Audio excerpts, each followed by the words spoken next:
Now, I get this question a lot, which is what should I be doing in a bear market? What are the different strategies I can use to really take advantage of the bear market? Because if you look at a bear market one way, it's sad, nobody's making money. But you could look at it the other way, which is this is the precursor. This is the pretext before people start making real money. Look at any long-lasting market, and all of the crashes have been when the true sharks swoop in, get their teeth really sharpened, and start feasting because they know as the market comes back, they'll make completely disproportionate gains to everyone else because they got greedy when everyone else was getting fearful. But it's not so easy. If you're just an average person and let's say you spent a big portion of your investment funds while the market was bulling and now the market's totally corrected, so you had maybe $10,000 to invest and that 10 is now probably 5 or 4 or even 3, and you're probably feeling pretty down. So what are some ways that you can actually go about helping your situation and not feeling like you're just in the hole, wondering whether you should just sell and get out? None of this is financial advice. This is all just my opinion. Always do your own research. Never invest what you can't afford to lose. But the following is what I think. Now, as someone who's very active in the cryptocurrency space, I have the unique ability to earn cryptocurrency. Not everyone can do this. I mean, you can use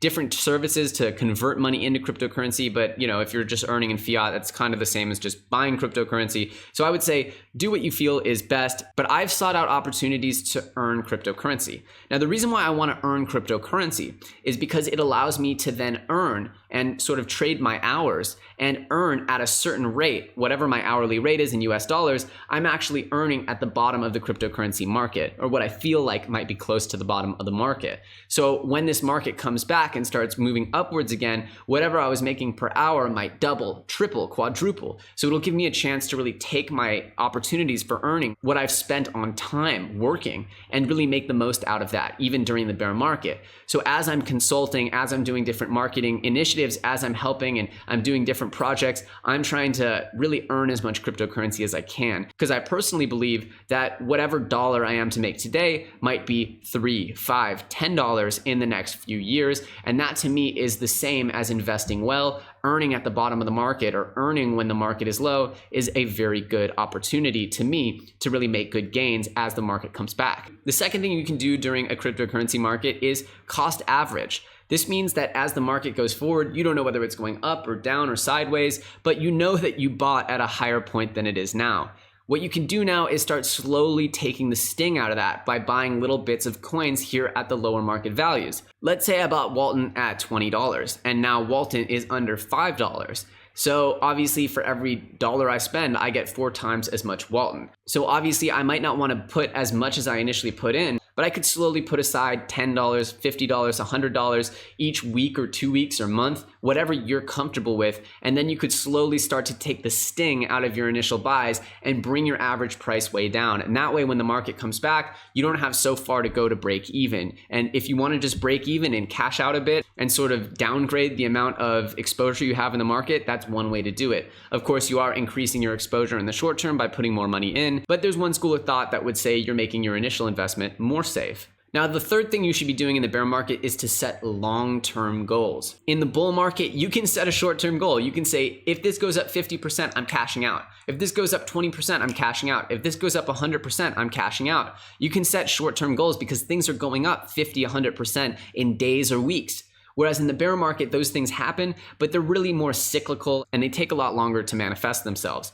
So if you set long-term goals, you'll both be saving yourself some mental anguish as well as being much more realistic. If you're looking at really making a certain amount of money, 50, 100% over a year, 2 years on the Bitcoin chart, that's something that'll probably prove out. But if you're looking to make short-term goals this month, next month, if you're trying to really run and gun in the bear market, you might be setting yourself up for a lot of doom and gloom and misery. So I would say set long-term goals. It'll keep you from freaking out over the charts every day. It'll keep you from really looking too hard at short-term price action and focusing on long-term sustainable goals. Since 2018 really kicked everyone's butt in the markets, I've started to set really long-term goals, 6 months, year-long, 2 years, 3 years. If you have a long-term mindset, then the short-term price action, both mentally and financially, won't seem as damaging, and you'll probably pace out your buys and your participation a little bit more logically. And finally, I just want to end again with the idea that bear markets produce the highest quality opportunities. Obviously, once a bull market has gone on for 6, 8, 12 months, it sort of looks like the market's invincible, and that's what brings everyone into the market. Unfortunately, those market conditions also produce the riskiest opportunities because so much growth can create a market effect where things are more likely to come down and things become overbought.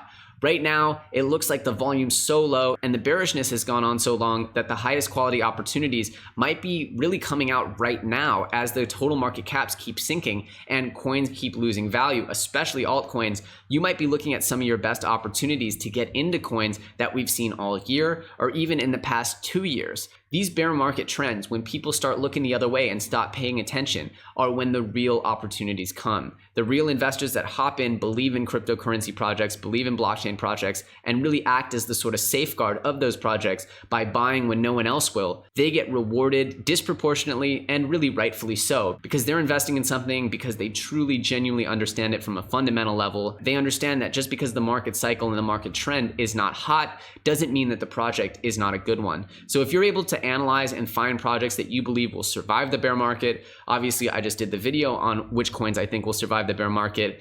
Don't invest what you can't afford to lose, but if you're thinking of taking bites, understand that the bear market is the best time to take those bites. Once again, I hope you guys enjoyed this episode. If you did, go ahead and smash that like button. Leave me a comment in the comment section below. Obviously, if you're not subscribed to this channel, please hit that sub button and click that little bell notification. That way you're made aware whenever I put out new content. I'm Elio Trades, you're watching FUD TV, and I'll see you very soon on the next episode.